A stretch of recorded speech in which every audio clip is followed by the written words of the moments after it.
Since Japan as the whole entire trip has ended, I wanted to make this video to at least show how getting to the spots for diving was. How beautiful the whole train ride was. Even if I had to wake up at 5 in the morning to go walk to the highway.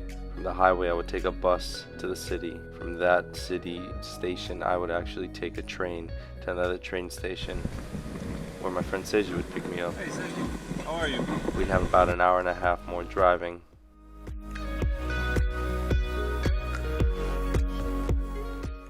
The whole entire ride we'd go through mountains and valleys and go through small oceanside villages like this, which most of the people were fishermen, so you see all the old fishing boats on the side. Normally when we went fishing we would actually hike up the mountain, but this time we wanted to change it a little bit. We wanted to try a little cove area that was to the side.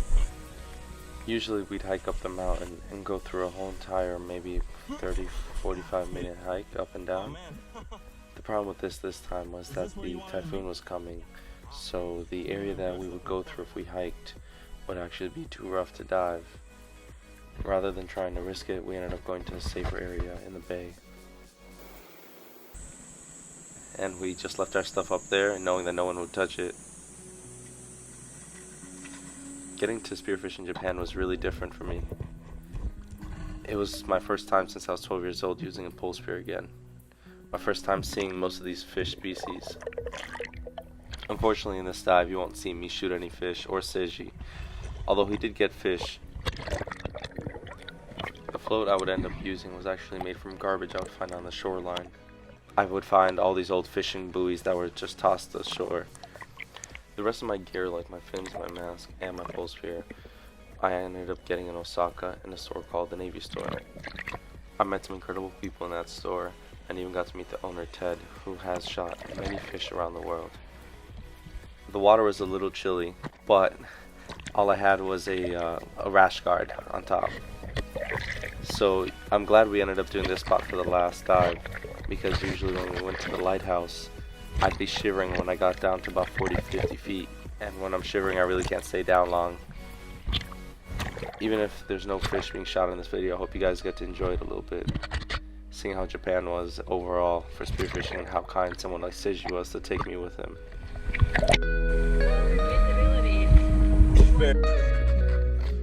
By this time I had gone diving with Seiji about 2 or 3 times. Each time we would end up with some fish, but it was a lot of fun just to hang out afterwards, cleaning the fish on the rocks.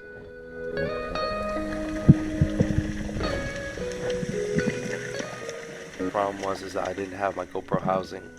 The one thing I forgot before moving to Japan for half a year was my GoPro housing, before I for some reason remembered the GoPro. Just for a little fun I wanted to show that little clip of the fish that I completely missed. Here you can see the beautiful mountains that surrounded me while I was diving the bay.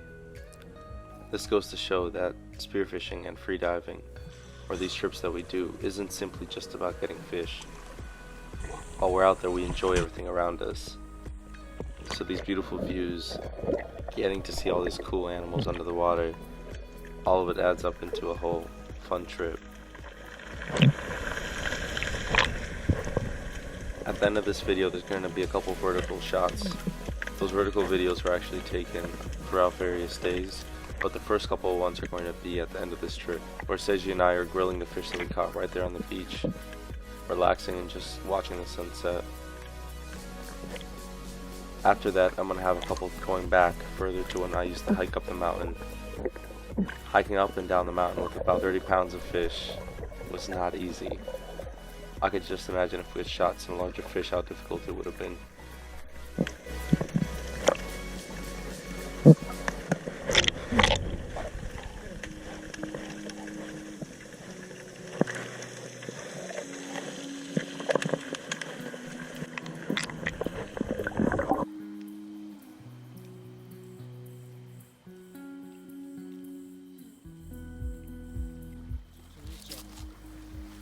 Ooh.